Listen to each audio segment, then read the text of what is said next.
Artemis Fowl, Chapter 8.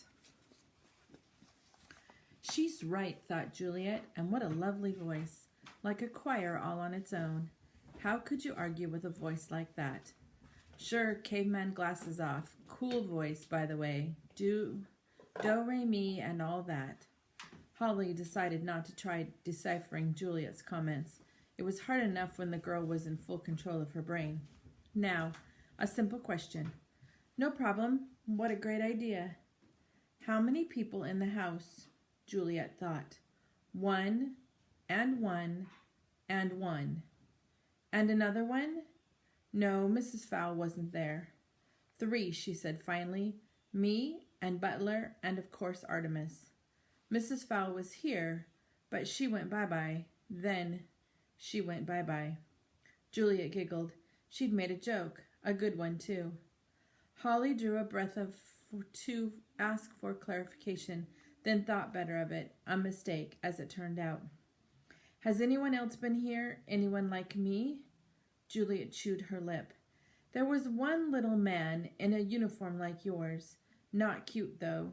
Not one bit. Just shouted and smoked a smelly cigar. Terrible complexion, red as a tomato. Holly almost smiled. Root had come himself. No doubt the negotiations had been disastrous. No one else? Not that I know of.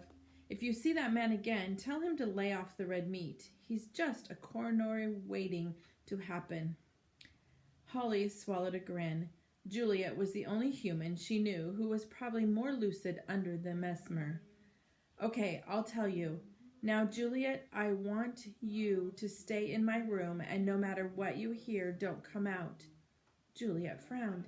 This room? It's so boring. No TV or anything. Can't I go up to the lounge? No. You have to stay here. Anyway, they've just installed a new wall television, cinema size, wrestling 24 hours a day. Juliet almost fainted with pleasure. She ran into the cell, gasping as her imagination supplied the pictures. Holly shook her head. Well, she thought, at least one of us is happy. Mulch gave his rear end a shake to dislodge any clumps of earth. If only his mother could see him now, spraying mud on the mud people. That was irony, or something like that. Mulch had never been big on vocabulary in school. That, or poetry.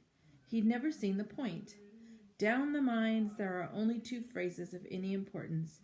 Look, gold, and cave in, everybody out. No hidden meanings there or rhymes. The dwarf buttoned his back flap, which had been blasted open by the gale emanating from his nether regions. Time to make a run for it. Whatever hope he'd had of escaping undiscovered had been blown, literally. Mulch retrieved his earpiece, screwing it firmly into his ear. Well, you never knew, even the LEP might prove useful. And when I get my hands on you, convict, you'll wish you stayed down those mines. Mulch sighed. Ah, well, nothing new there then.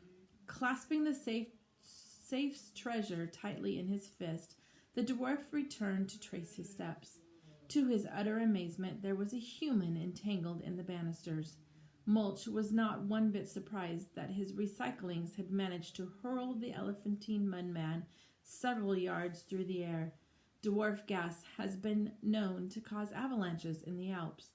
What did surprise him was the fact that the man had managed to get so close to him in the first place. You're good, said Mulch, wagging a finger at the unconscious bodyguard, but nobody takes a body blow from Mulch Diggums and stays on their feet. The mudman stirred, the whites of his eyes showing beneath fluttering lids. Root's voice crackled in the dwarf's ear. Get a move on, Mulch Diggums, before that mudman gets up and rearranges your innards. He took out an entire retrieval team, you know. Mulch swallowed, his bravado suddenly deserting him. An entire retrieval team? Maybe I should get back underground, for the good of the mission. Skipping hurriedly around the groaning bodyguard, Mulch took the steps 2 at a time. No point in worrying about creaking stairs when you have just sent the intestinal equivalent of Hurricane Howl scurrying around the corridors. He'd almost reached the cellar door when a figure shimmered in focus before him. Mulch recognized it as his arresting officer from the Renaissance Master smuggling case. "Captain Short!" "Mulch, I wasn't expecting to see you." The dwarf shrugged. "Julius had a dirty job. Someone had to do it." "I get it," Holly nodded. "You've already lost your magic. Smart. What did you find out?" Mulch showed Holly his find. This was in his safe. "A copy of the book?" gasped Holly. "No wonder we're in this fix. We were playing into his hands all along." Mulch opened the cellar door. "Shall we?" "I can't. I'm under eyeball orders not to leave the house." "You magical types and your rituals. You have no idea how liberating it is to be rid of all that mumbo-jumbo." A series of sharp noises drifted down from the upper landing.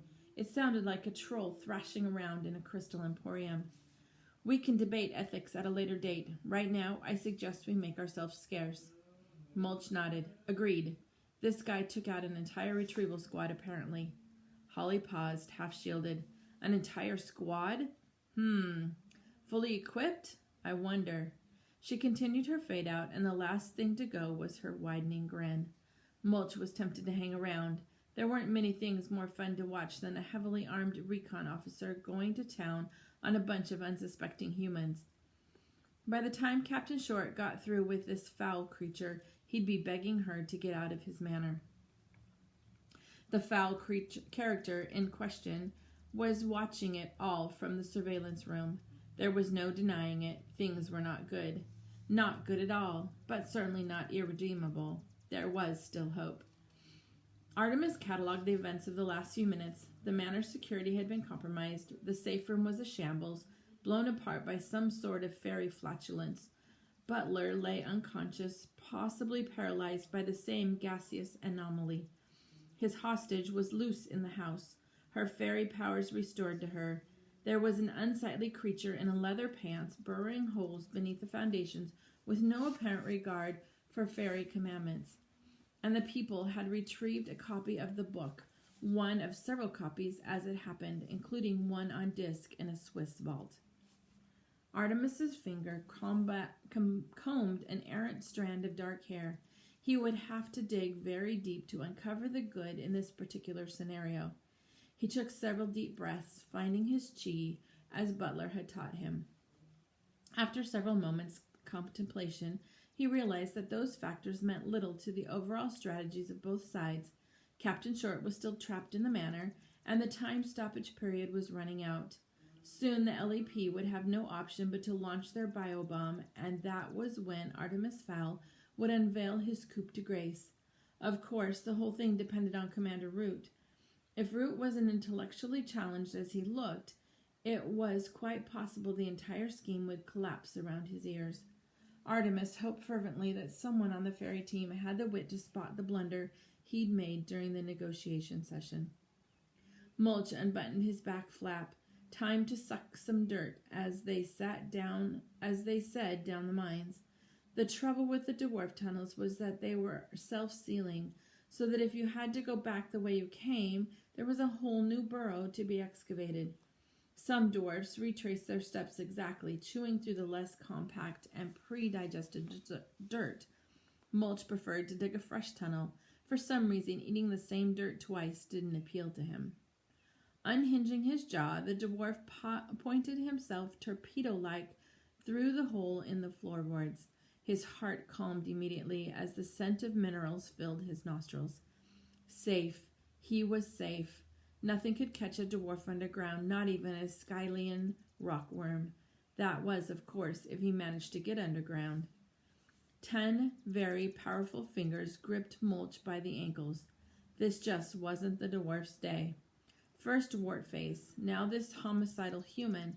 Some people never learn, usually mud people. "Ego," he mumbled, unhinged jaw flapping uselessly. "Not a chance," came the reply. "The only way you're leaving this house is in a body bag." Mulch could feel himself being dragged backwards. This human was strong. There weren't many creatures that could dislodge a dwarf with a grip on something. He scrambled in the dirt, cramming handfuls of wine-impregnated clay into his cavernous mouth. There was only one chance. Come on, you little goblin, out of there. Goblin? Mulch would have been indignant had he not been busy chewing clay to eject at his enemy.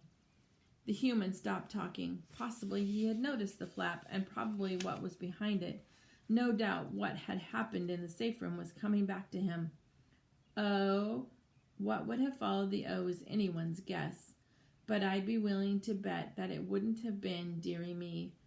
As it happened, Butler never had time to finish his expletive because he wisely chose that moment to relinquish his grip. A wise choice indeed, because it coincided with the instant Mulch decided to launch his earthen offensive. A lump of compact clay sped like a cannon directly at the spot where Butler's head had been barely a second previously. Had it still occupied that space, the impact would have separated it from Butler's shoulders, an ignoble end for a bodyguard of his caliber. As it was, the soggy missile barely grazed his ear. Nevertheless, the force was sufficient to spin Butler like an ice skater, landing him on his rump for the second time in as many minutes. By the time his vision had settled, the dwarf had disappeared into a maelstrom of churning muck. Butler decided not to attempt pursuit. Dying below ground was not very high on his things-to-do list, but there will be another day, Fairy, he thought grimly, and there was to be. But that's another story. Mulch's momentum propelled him underground. He'd gone several yards along the loomy vein before he realized no one was following. Once the taste of earth had settled his heart rate, he decided it was time to implement his escape plan. The dwarf altered his course, chewing his way toward the rabbit warren he'd noted earlier. With any luck, the centaur hadn't run a seismology test on the manor grounds, or his ruse might be discovered. He'd just have to bank on the fact that they had more important things to worry about than a missing prisoner. There shouldn't be any problem deceiving Julius, but the centaur, he was a smart one. Mulch's internal compass steered him true, and within minutes he could feel the gentle vibrations of the rabbits loping along their tunnels. From here on, timing was crucial if the illusion was to be effective. He slowed his digging rate, poking the soft clay gently until his fingers breached the tunnel wall. Mulch was careful to look the other way because whatever he saw would be showing up on the view screen back in LEP headquarters.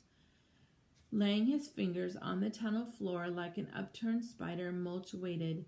It didn't take long. In seconds he felt the rhythmic thump of an approaching rabbit. The instant the animal's hind legs brushed the trap, he tightened his powerful digits around its neck. The poor animal never had a chance. Sorry, friend, thought the dwarf, if there was another way. Pulling the rabbit's body through the hole, Mulch rehinged his jaw and began screaming, Cave in, help, help. Now the tricky bit. With one hand, he agitated the surrounding earth, bringing showers of it crumbling around his own head. With the other hand, he popped the iris cam out of his left eye and slid it into the rabbit's. Given the almost total darkness and the landfall confusion, it should be almost impossible to spot the switch. Julius, please, help me. Mulch, what's happening? What's your status?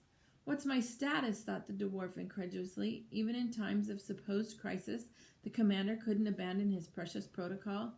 The dwarf dragged his final scream out, petering off to a gurgling rattle. A bit melodramatic, perhaps, but Mulch never could resist the theatrics. With a last regretful glance at the dying animal, he unhinged his jaw and finned off to the southeast. Freedom beckoned. And that's the end of chapter 7.